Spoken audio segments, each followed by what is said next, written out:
예, 최순실 씨의 국정농단 의혹이 대한민국을 뒤흔드는 최대 이슈로 부상했는데요. 박근혜 대통령의 대국민 사과에 따라 여야는 특검을 추진해 의혹을 밝힐 예정입니다. 네, 이런 가운데 이번 의혹의 최대 당사자인 최순실 씨가 의혹을 전면 부인하고 나서면서 이번 사건이 더 복잡한 양상으로 전개될 가능성이 제기되고 있는데요. 정치부 이준삼 기자와 함께 자세한 소식 알아보겠습니다. 안녕하세요. 네, 어서 오십시오. 예, 안녕하세요. 먼저 어제 언론들이 집중적으로 쏟아낸 최순실 씨 관련된 의혹들부터 정리를 해주시죠. 새로운 내용도 또 많다면서요? 아, 예. 예. 어제 언론들이 또 박근혜 대통령의 그 연설문, 최 씨가 이제 대통령의 연설문을 직접 청와대로부터 받아서 또 첨삭까지 했다. 이런 의혹들과 또 인사에 개입했다. 또 미르재단 등을 통해 불법 자금을 모급했다. 이런 의혹들을 또다시 집중적으로 제기했습니다. 네. 예. 하지만 그저께 그 JTBC가 보도했던 그 최 씨의 그 태블릿 PC를 그 기반으로 한 대통령의 그 연설문을 제공받았다는 의혹만큼의 어떤 비견될 만큼의 어떤 폭발력 있는 그런 의혹 보도는 상당히 없었는데요. 컸죠. 예. 일단은 어제 어제 나온 그 보도 내용을 일단 좀 보시면요. 예. JTBC가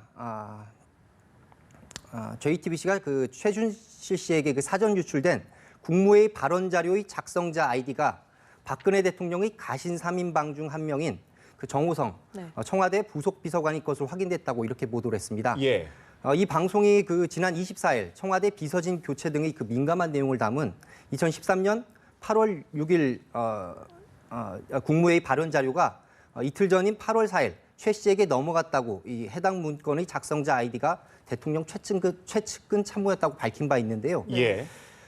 이날 추가 보도에서는 이 해당 문건의 작성자 아이디가 그 나래로 이런 그 아이디를 썼다. 예. 이 아이디를 쓴 사람이 이 정비서관이었다. 즉 박 대통령의 국회의원 시절 보좌관을 지냈을 때부터 현재까지 사용 중인 아이디라고 이렇게 말했습니다. 예.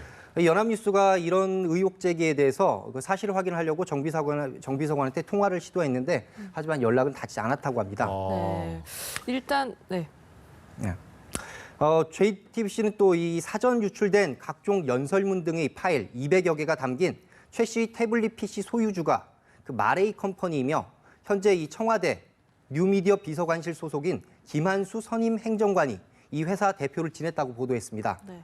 또 2013년 1월 대표 이사직을 사임하고 대통령직 인수위원회에서 김한수 선임 행정관이 활동했었다. 이런 의혹 제기도 있었습니다. 네. 또 JTBC 보도와 함께 또 TV조선이 보도한 내용인데요. 예. 최 씨가 이 딸 정유라 씨, 즉 정유라 씨의 이화여대 입학 그 의혹과 관련된 내용인데 정유라 씨가 이화여대 합격 5개월 전인 2013년 4월 체육특기자 입시와 관련된 청와대의 그 관련 자료, 즉 청와대 교육문화수석실 문건을 예. 팩스로 건네받았다. 이렇게 보도를 했습니다. 또 이와 함께 사익을 추구한 정황도 드러났다는 보도도 있었습니다. 사익이요. 예, 최 씨가 지난 2008년 6월에 김모 씨로부터 개발 제한 구역인 경기도 하남시 미사리 조정경기장 근처의 한 토지를 34억 원에 사들였고 예. 또 7년 만인 지난 2015년 4월에 이 52억 원에 되팔아서 18억 원의 시세 차익을 남겼다. 이런 보도가 있었는데요. 결국은 자신이 소유 중인 땅과 건물 주변의 개발 정보를 청와대로부터 사전에 입수한 게 아니냐, 뭐 이런 이런 의혹이었습니다.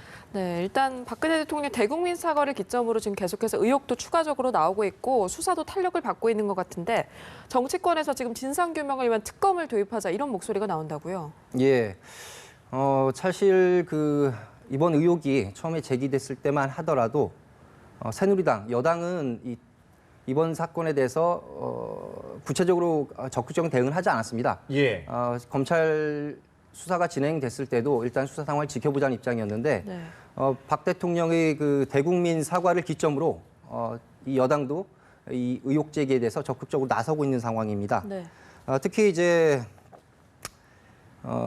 어제였죠. 네. 긴급 의원총회가 소집됐습니다. 새누리당에서. 예. 경론 끝에 이 특검 도입 방안이 만장일치로 추인됐습니다. 현재까지는 이 국민의당이 반대 의사를 밝히고 있는데요. 하지만 좀 일단은 원내 1당과 2당이 일단 예. 잠정 특검 추진에 대해서 잠정 합의한 상황이기 때문에 예. 어쨌든 특검 추진은 거의 기정사실화된 것 같습니다. 예.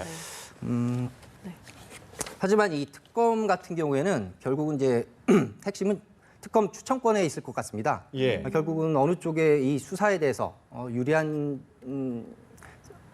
쪽으로 좀 끌고 가기 위해서 결국은 이 특검 추천권을 놓고 여야가 결국은 이제 쟁점 갈등을 할 수 있다는 그런 관측도 나오는데요. 네.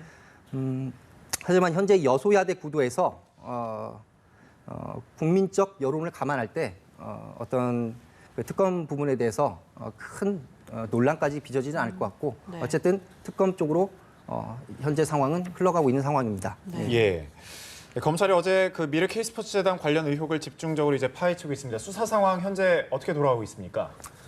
예, 현재 검찰은 미르 K스포츠재단 관련 의혹을 파헤치고 있는데요. 이 두 재단과 관련해서 비선 실세로 지목된 이 최순실 씨 등 또 핵심 관계자들의 사무실과 자택 9곳을 어제 동시다발적으로 압수수색을 진행했습니다. 이번 압수수색은 의혹 규명을 위한 전방위적이고 또 전면적인 물증 찾기 작업으로 읽히는데요. 이 압수수색 대상에는 774억 원대 예. 재단 기금 모금을 총괄한 전경련 전국경제인연합회하고 또 최 씨의 주소지와 거처, 또 사무실 여러 곳 등이 포함되어 있습니다. 또 문화계의 이 황태자로 불리는 이 최 씨의 최측근 차은택 씨의 자택도 포함됐다고 합니다. 예. 하지만 최 씨의 이런 의혹들이 눈덩이처럼 불어나면서 이 게이트까지 비화될 조짐을 보이고 있지만은 보이고 있었는데도 이 강제 수사로 이 전환이 조금 늦었던 것 아니냐 이런 사실 의혹 제기도 있는데요. 네. 이 법조계 한 관계자는 이 검찰이 정권 눈치를 보다가 수사 타이밍을 놓친 게 아닌지 우려스럽다. 또 특검 수사로 망신당하지 않기 위해서라도 철저한 규명이 필요하다. 이런 비판도 제기했습니다. 예. 하지만 여기에 대해서 이 검찰 측은 수사마다 특성이 있고 또 이 증거가 없는 의혹 제기 수준만으로는 본격적인 수사에 착수할 수는 없었다. 이런 해명도 내놓고 있고요. 예. 하지만 앞으로 이제 최선을 다하겠다. 이런 입장입니다. 예, 네. 알겠습니다. 최순실 국정농단 의혹 또 새로운 소식이 계속해서 나오고 있는데 네, 앞으로도 계속 한번 살펴봐야 되겠습니다. 정치부 이준삼 기자였습니다. 고맙습니다. 감사합니다.